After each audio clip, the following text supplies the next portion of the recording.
তান্ত্রিক বাবা, আমি বাকি গরুদের থেকে আলাদা কেন? এর কারণ কি?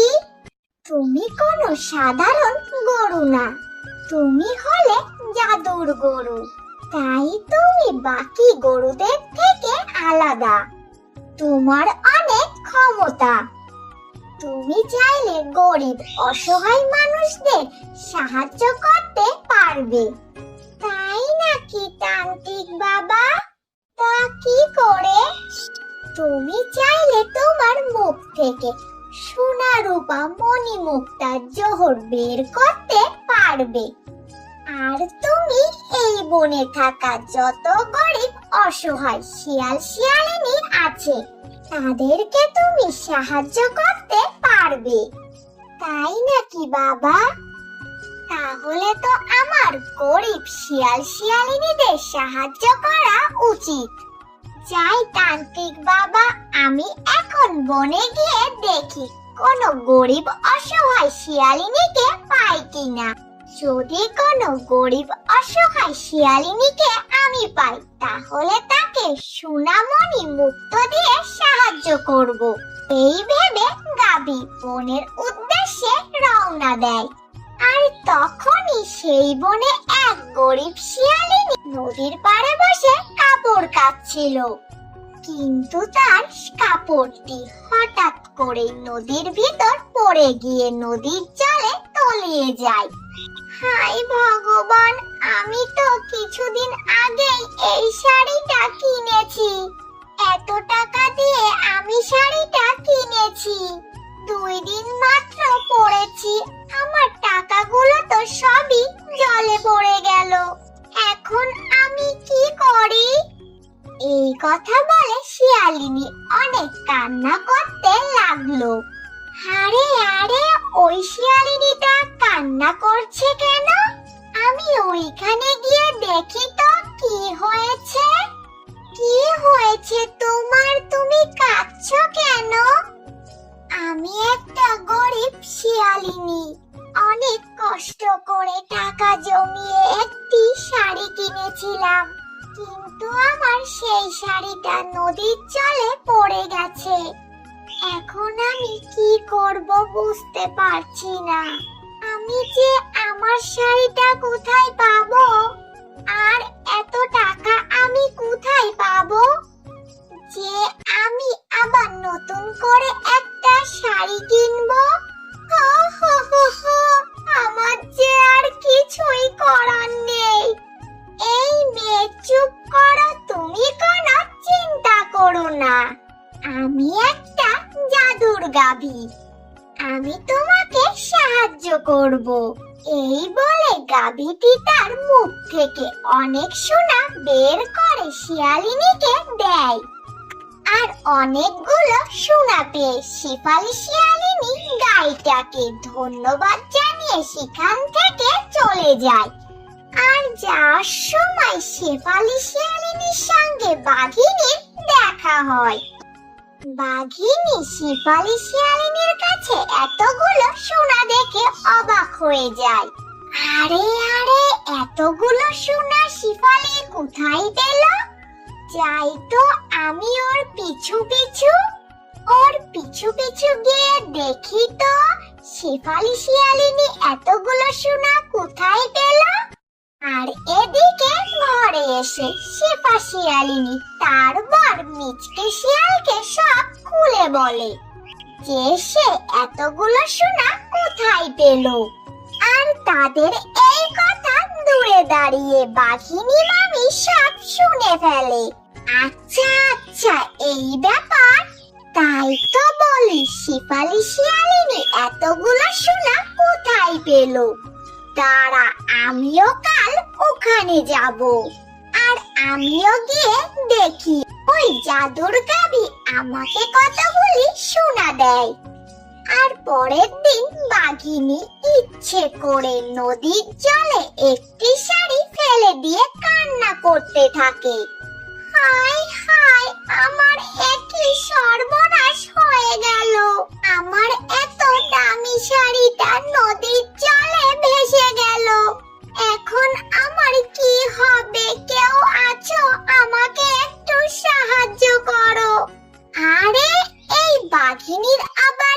হলো?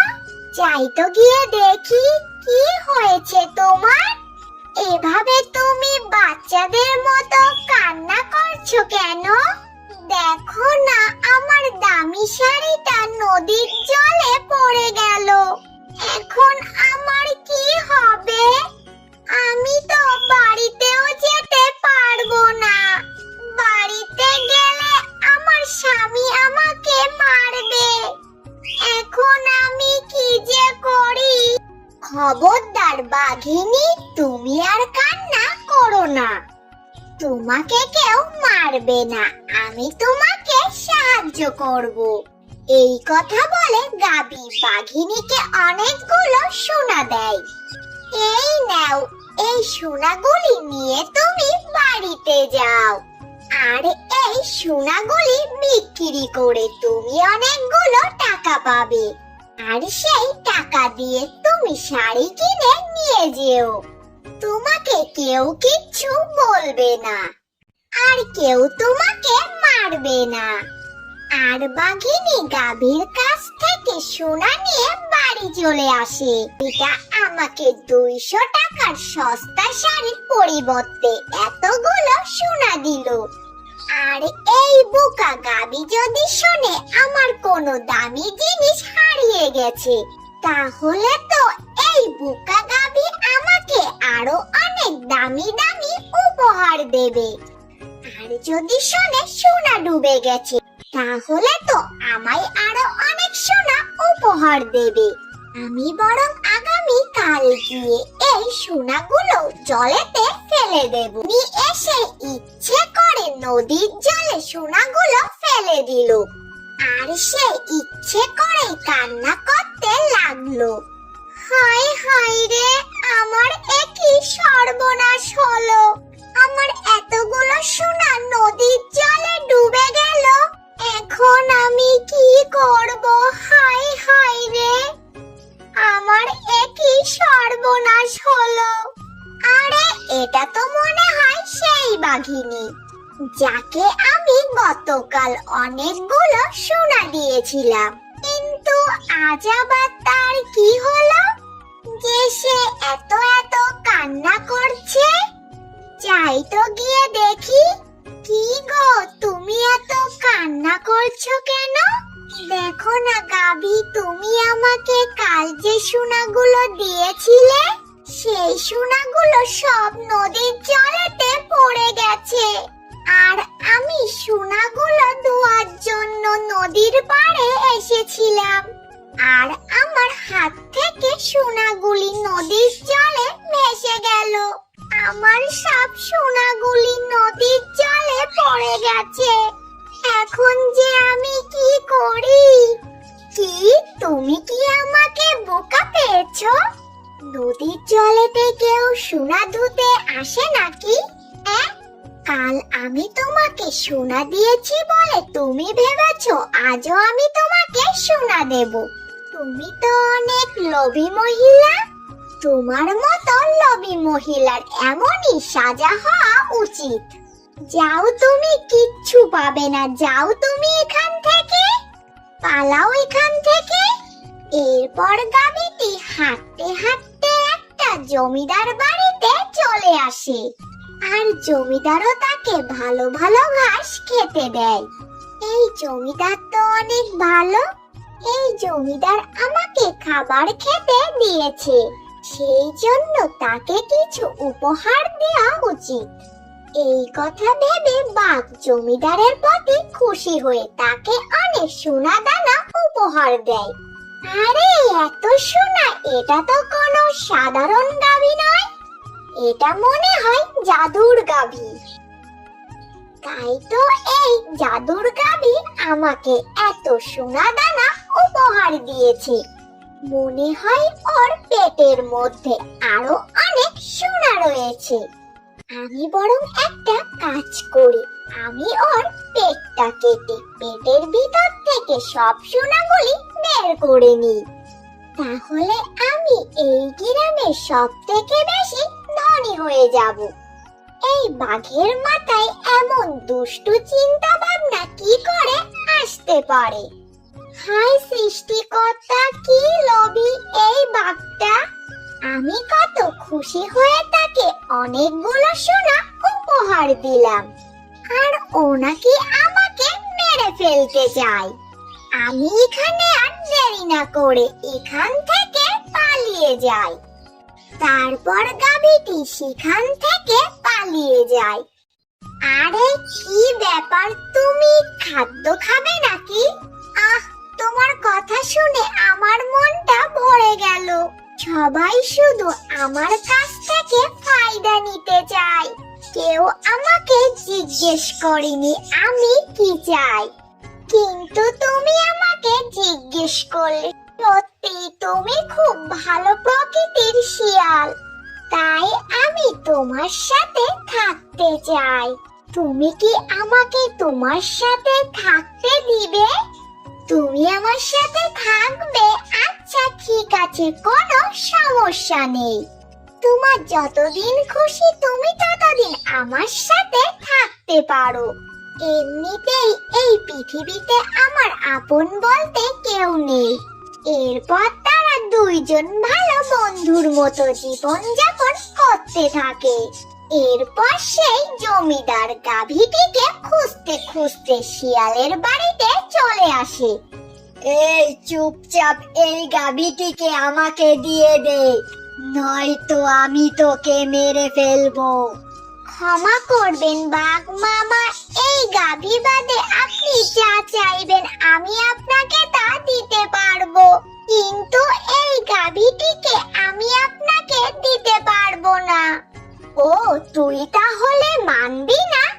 দাঁড়া, তোকে আমি দেখাচ্ছি মজা। আর এরপর জমিদার পরের দিন সমস্ত গ্রামবাসীকে ডেকে আনে।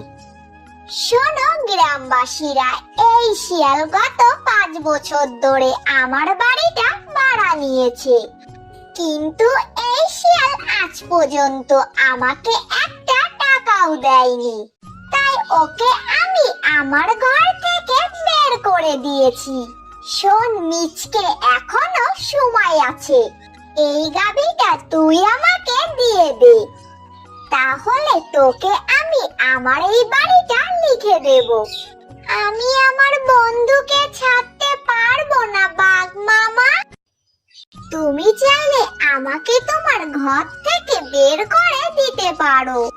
আর তখন বাঘ মামা মিচকে শিয়ালকে তার ঘর থেকে বের করে দেয়। আর মিচকে শিয়াল সেখান থেকে চলে আসে। আর মিচকে এসে তার গাভী বন্ধুকে সব কথা খুলে বলে। সত্যি বন্ধু, তোমার কোনো তুলনা হয় না। তুমি আজকে দেখিয়ে দিয়েছো যে বন্ধুত্ব কাকে বলে। এরপর গাভীর মুখ থেকে অনেক সোনা বের হতে থাকে, আর গাভীটি দেখতে দেখতে অনেক বড় হয়ে যায়।